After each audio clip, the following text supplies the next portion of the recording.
This Thrive Loud episode is brought to you by Hinge Consulting. Success on Amazon hinges on well-executed strategies.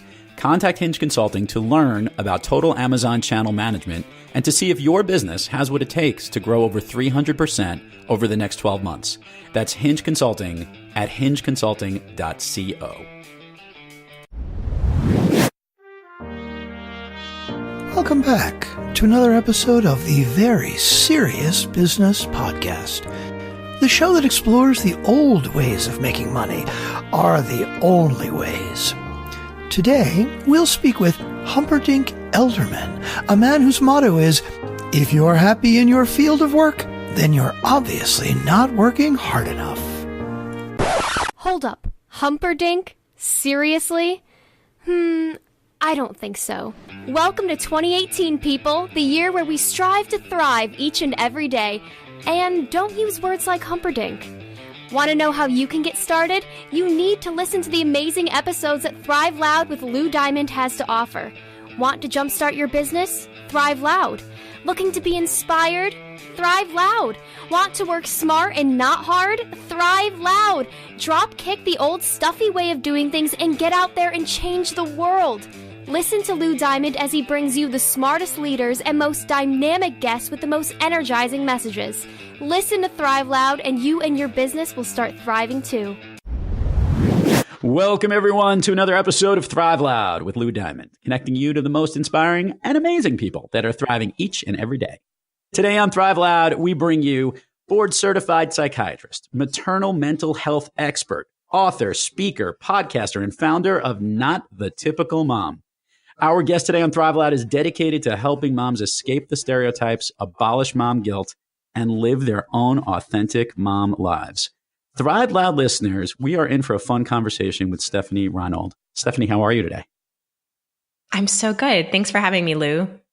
Well, this is really cool because I read this one quote that I thought was really neat, and I think this will be a good way to start it off. You said, Stefani encourages moms to escape the stereotypes, find their hearts, and embrace their real selves so that they can kill it in life, love, and business, which seems to fit with a lot of the things that we do on Thrive Loud with those that are thriving in their lives, their businesses, and their passions. So the good news for all the Thrive Loud listeners is we all have moms. And whether we are one or not, everybody has a mom. And I want to hear a little bit of your journey and how you got on this path, because it is pretty interesting. You have an interesting background, obviously professional at that. So I want to hear how this all geared into your message and everything you speak about, talk about, and have written about. So can you help kickstart us off here, Stefani, so the Thrive Loud listeners can be brought up to speed? Yeah, for sure. So I grew up in a typical middle-class family. My dad was an entrepreneur. I sort of always had kind of a business spirit, but nonetheless, I really wanted to be a doctor from a pretty young age. So I went just kind of the traditional mainstream road to success. You know, everyone thinks becoming a doctor or whatever is the road to success. So that's what I did, with no intentions, mind you, of being a psychiatrist. I definitely did not grow up in a family that was keen on mental health care. I, was just really out of it. I think there's still a huge stigma, but there definitely was in my household growing up. So the day that I decided to become a shrink and use my entire medical degree to actually pursue psychiatry, the, quote unquote, not real medical specialty, it was definitely a shock to everyone, and myself included, actually. I really was shocked that that was the path that I ended up really falling in love with. So fast forward, into my residency, and I had my first daughter at the time, and I suffered from postpartum depression that first year, which was also my first year of psychiatry training. And I just, it was a really rough time of my life. And it just really brought to light a lot of issues that not just affected me, but just affect a lot of, whether you are a mother or even a parent or just an individual, a lot of times it's not until really stressful circumstances in our lives that we're sort of forced to kind of face those inner demons that probably have been there since childhood. And, whether or not it comes out in a full-fledged mental illness, quote unquote, I think a lot of people can resonate with those really rock bottom moments. And for me, this was the closest to a rock bottom moment in my life.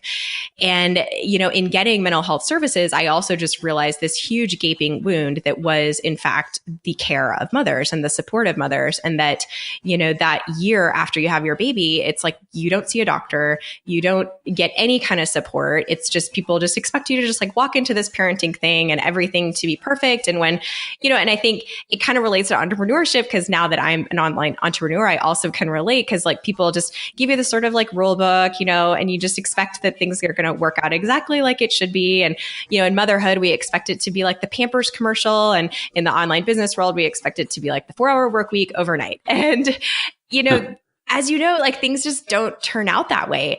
And so I really saw this niche in the world to truly help women kind of deal with those mental health issues in a way that was non-stigmatizing, if you will. And so that's what I do now. In my platform, Not the Typical Mom, I help people just kind of uncover like their unconscious, like those mental blocks that are keeping them from living the lives they want to live, whether that's in parenting or in business or in their relationships. And really at the end of it, with kind of the purpose of not screwing up our own children, because that's every mom's biggest fear. And so that's kind of a little bit about my journey here.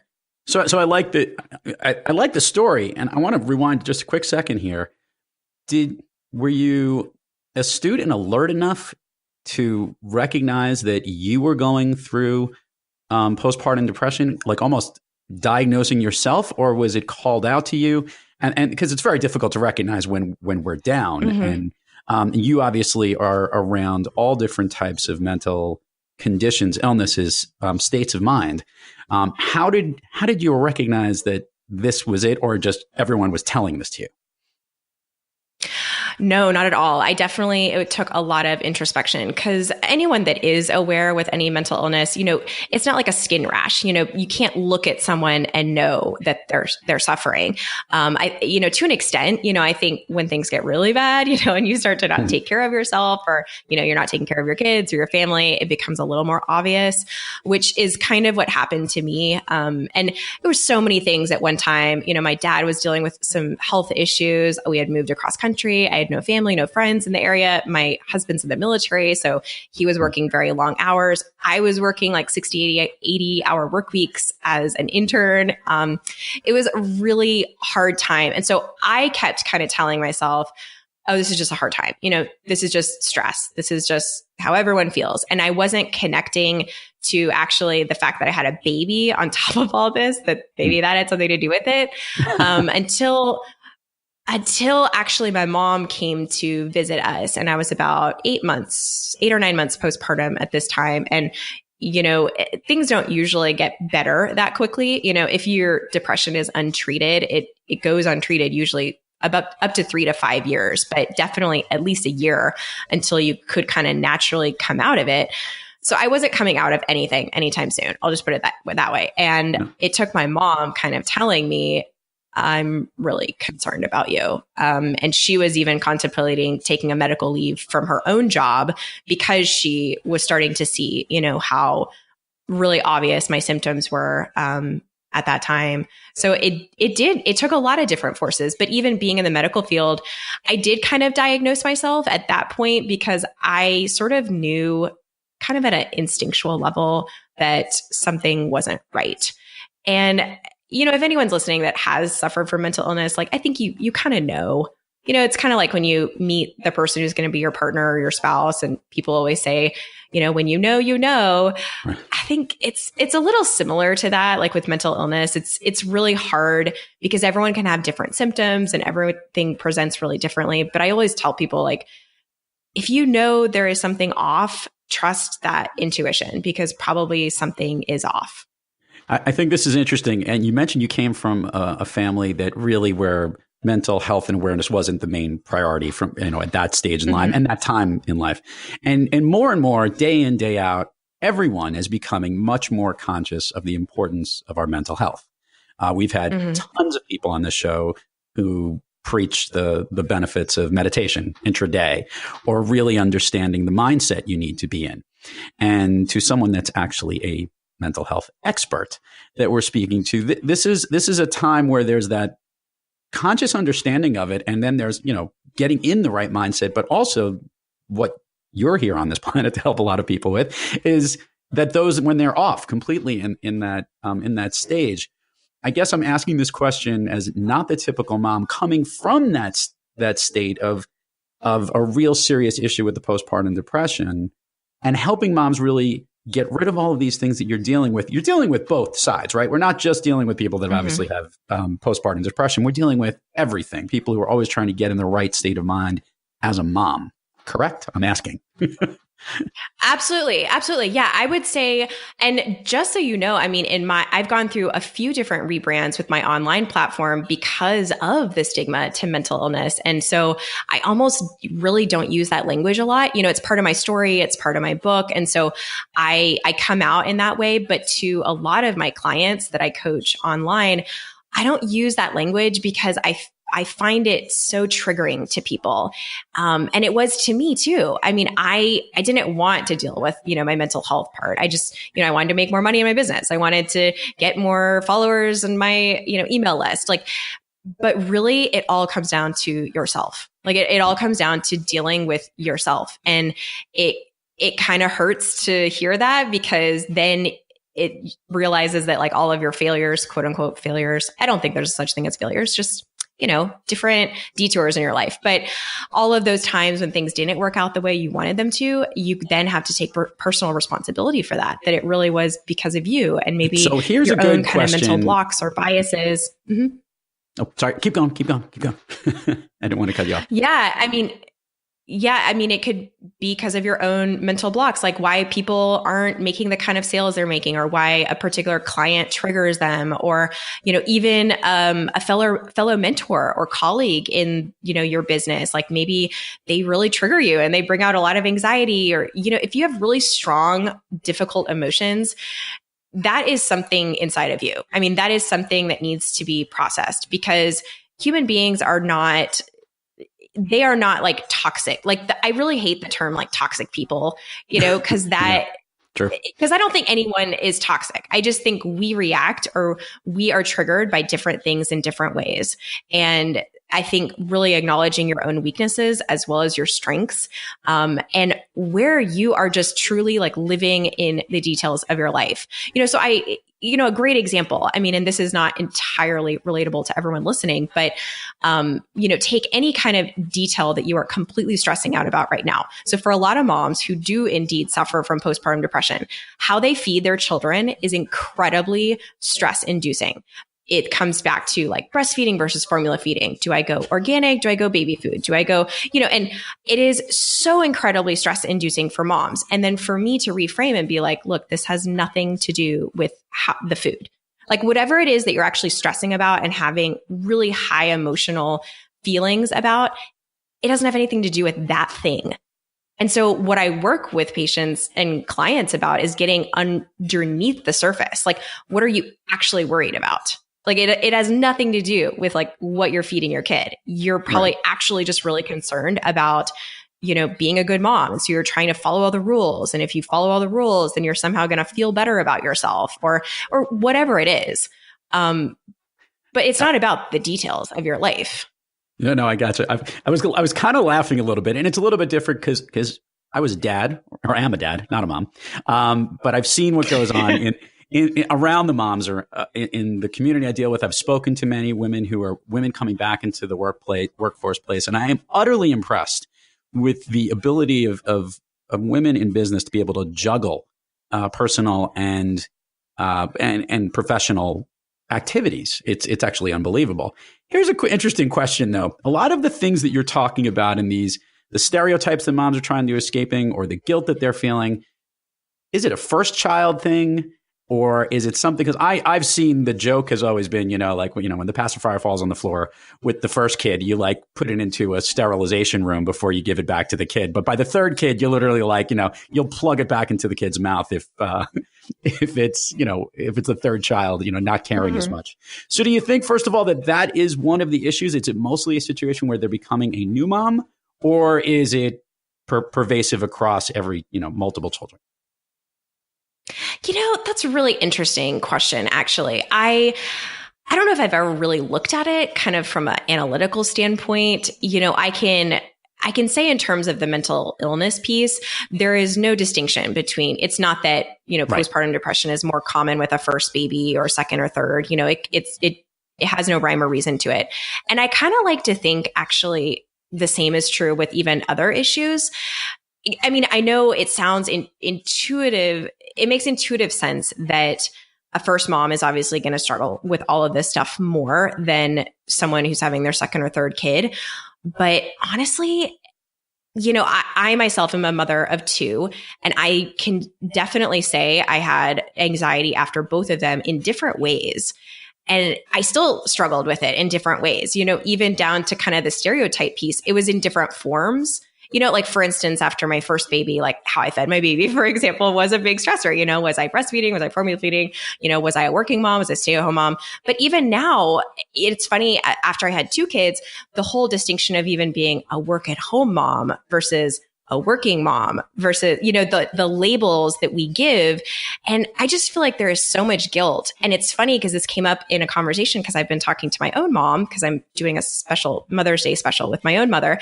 And I asked my mom, like, when did the guilt actually end? And she said, not until you guys left the house. And so and it wasn't until we left the house and she knew that we were quote unquote successful, that we'd actually like made it in the world. And I think that's true. I think it's not about, pregnancy and postpartum as much as it is just like motherhood and the first 18, 20 years of your kid's life. It's an interesting thing, Stephanie. I was going to say that we had a guest on the show, this woman, Gail Kirschenbaum, who talked about having to deal with her mom later in life and what the challenge that was throughout her whole life, almost like literally in an abusive relationship with her mom. And only until she was in her late 40s did this rectify where it was. But that is a different type of guilt where it's coming from the kids going up. What are some of the activities that you do to help your moms escape these stereotypes and find the things that they want to do? How do you actually get them from that one point to the next? Well, I first look at like the easiest way to do this is a practice I call, and it's an acronym, and I go through this in my book as well, but it stands for HEART, so HEART. And we look at like, what is the last experience in your life that you had really highly charged emotions around, right? And so let's unpack that. Because sometimes when you can sort of unpack one specific scenario, it helps you kind of gain awareness to the larger issue at hand. Because I could give you tools on like how to develop confidence, how to know what you really want. But honestly, it comes down to like the day-to-day actions, like how am I going to survive day to day? And so that is what I really actually try to work with moms about. Because sometimes we know who we want to be. We have the confidence to intellectually want to do different things. We set these big goals for ourselves, but then it's the day-to-day, stressors that sort of all freak us out. And, that's at least the population that I deal with. So the H stands for here and now. So like what exactly was happening in that instance? Like what were your thoughts in the here and now? Not in the past, not in the future. We're not time traveling, like getting in the here and now. And that's a little bit like what you're talking about, like mindfulness. Like there's definitely a lot of science about that. Getting in touch with like literally what was going on either in that emotionally charged situation, or if you're still in that situation, what's going on right now. Then the E stands for embrace your emotions. So like literally what emotion is coming up for you, and being able to identify the emotion and actually process through that emotion is really powerful. So there's a really famous book that I'm completely blanking on right now, but it was a neuroscientist that actually... my apologies. I'll look it up afterwards. We'll look it up afterwards and we'll put it in the show notes and tell people to refer to that link. Perfect. That'll work that way. Okay, good. But it was a neuroscientist, and she herself suffered from a stroke, and she writes the book in kind of gaining her neurosynapses, her power back. But anyway, there is an amazing, phenomenal study in there that proves that your emotions only actually last 19 seconds. So anything beyond 19 seconds is a reliving of a past emotional state. So we women are really good about being emotional, but very bad at actually identifying and feeling our emotions. But every time you avoid those emotions, you're literally just putting that imprint back in your mind to then catastrophize the situation more in the future. When in actuality, if it's that pure emotion, you just let yourself feel it, it's going to last less than a minute. So after the E then is A, and that is a little bit more nuanced because it stands for analyze your thoughts. And that's where kind of my work comes in, but to really take a deeper step underneath the thoughts you're having. So say, for instance, you got in a fight with your husband because he didn't do the dishes or the house is a disaster and you wanted him to help. And you're like going completely off on him. You're super angry. This never happens in my house, ever. I don't know what you're talking about. I think this happened 20 minutes ago. No, I'm just kidding. Keep going. Well, I share the example for a reason, right, Lou? So it never happens in my house either. No, but I guarantee you, listening, it has nothing to do with the dishes. It has nothing to do with the dishes. I know that is like an easy target, but what does it really have to do with? Maybe you haven't seen your husband all day. You feel unloved. Maybe he is not being supportive in other ways. Maybe, and this goes for men too, vice versa, insert gender here. But I think it has nothing to do with whatever it is specifically. So uncovering that is really important. And then the R stands for reflect on the past. So a lot of times, as Gail mentioned, even in her episode, we're reliving a lot of past trauma and we're reliving relationship patterns that we had with past people in our lives. So, maybe you saw your mom yell at your dad because he didn't do the dishes. And so you kind of are imprinted with this sort of behavior that every time I'm going to see this, I'm going to yell or react a certain way, kind of like my own mother did with my dad. Or maybe it's in a past relationship you yourself had with somebody and you kind of had these certain rules and standards in your relationship.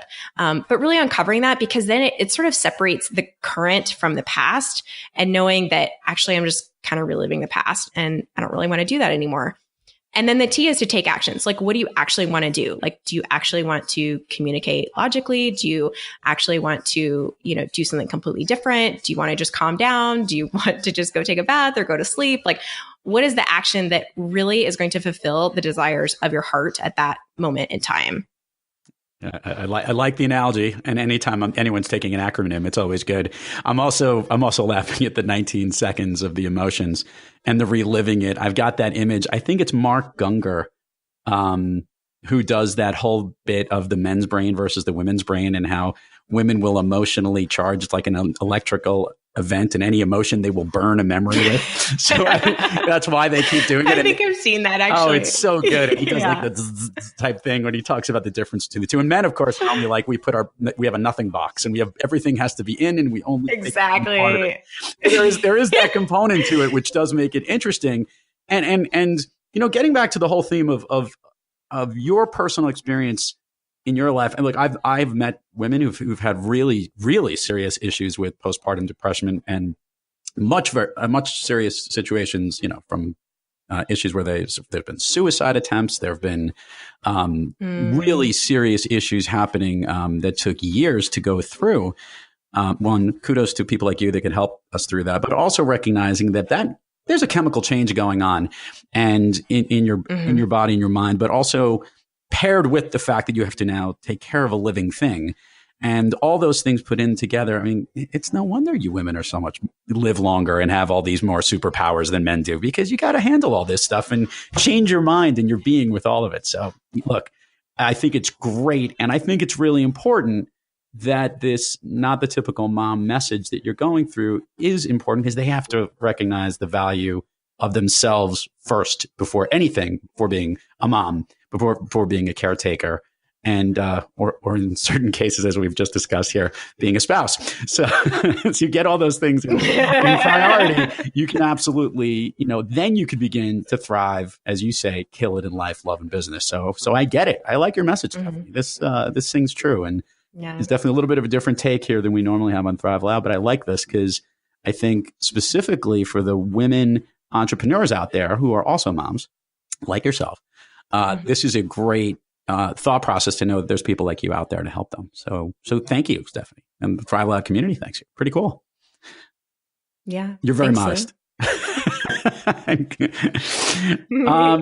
So here's a question. When Stephanie Reinold has trouble thriving, who does she turn to get back on the thriving track? I would love to say that it was, someone like my mom or my dad or my husband, but it's really my online community, and it's not even people in the medical field, because I actually think people in my day job actually stunt my creative powers. That's probably why I got in the online space. But I have some really amazing online mentors.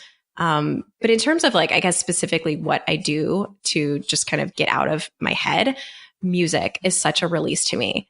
Put on some jam music and just go for a run around the block. I swear it cures everything in my brain. It's awesome. And oh, so true. There's that song.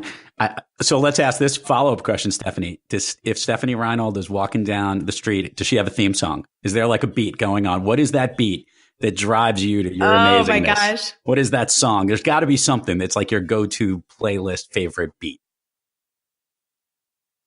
Okay, this is really embarrassing to admit, but Natasha Bedingfield, I think it's Strip Me. Oh my gosh. And it's sort of my anthem to my brand too. So I gotta look at the lyrics now, but it's if you strip, it's if you strip me all the way or something it's basically if you take everything down, who are you inside? And anyway, I could go for a girl band anthem song any day. All right. I like it. I promise I won't make the title of the show, though, Strip Me. I think we'll name this episode something more specific, like a typical mom. It is called Strip Me, but I promise you it is not bad lyrics. It's not. I don't know why she called it that. It's a little edgy that she called it that. It's definitely cool. So that's hilarious. Stephanie, where can everybody find more about you? Online, give us all the socials, the links, everything that you have in your online world, and let us know so the listeners know where to find you. Yeah, well, my book is called Let Your Heart Out. So if you want more information about my book and kind of the practice that I taught you in this episode, you can go to letyourheartoutbook.com. My main website, which is a great just hub for everything that's going on in my life, is notthetypicalmom.com. I have a podcast, Not the Typical Mom Show. Otherwise, a lot of social media channels. I'm Stephanie Reinold, MD. That's where you can find me. And that is awesome. We'll put every link out there and make sure everybody knows where to find you. And now what you've been stressing about the entire episode. Stephanie Reinold, your all-time favorite movie. I think my all-time favorite movie is Gladiator. Wow. That movie is just so deep, and I don't know, I really love it. It is not one of those movies I can watch a lot. It's not like I replay it all the time, but it is probably my favorite movie. Okay, so I gave a wow reaction for two reasons, Stephanie. One is it is an amazing movie. And, it was Best Picture in the year that it came out and all of that. And it also was the movie that I saw and my wife saw before I became a dad and she became a mom. My son was born. We went to that weird 2.5 hour, ridiculously long movie at the movie theater, and she didn't have to pee the whole time, so we knew something was up. And and 6 hours later, Alec was born. We were really close to calling him Maximus because of the movie. But I will say that if there was ever a fitting link to a movie and a podcast show here, Not the Typical Mom, Not the Typical Movie would be the answer that we That had. is awesome. See, I knew that is awesome. Stephanie, I knew we were spiritual connected. powers at play right there. That's it. I know. Totally. I know my wife will enjoy this episode this much more now. She's like, "Why did you have the Not the Typical Mom on the show?" And now we know why. It's all connected right now. So it's all connected. Stephanie, this has been great. A total pleasure having you on. Thank you so much for coming in. Seriously, great topic, great way to think, and continued success to you and your message in helping so many people, because I think it's awesome. Thank you so much, Lou. I really enjoyed it. You got it. And to all the Thrive Loud listeners out there, keep thriving onward and upward. And remember, be brief, be bright, be gone. You've been listening to Thrive Loud with your host, Lou Diamond. Make sure to subscribe on iTunes, Overcast, or wherever you get your podcasts. And follow us on Twitter, Facebook, and Instagram at Thrive Loud. Or find us on the web at thriveloud.com.